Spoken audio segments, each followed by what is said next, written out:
Welcome to Guide Guru. We hope this video helps. You start by verifying basics so the fix sticks.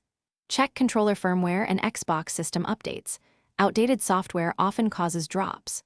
Once done, install fresh batteries or fully charged battery pack to rule out power sag. Make sure you're within 3 to 6 meters of the console and remove obvious interference like routers or microwaves between you and the Xbox. These quick validations save time because most disconnects come from power, distance, or mismatched firmware. You now perform deeper actions to stabilize the link.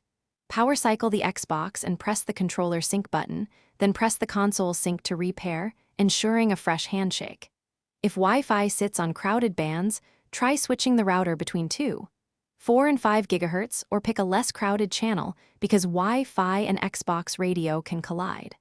Also disable nearby Bluetooth headsets and move USB 3.0 drives farther from the controller antenna to reduce radio interference and packet loss.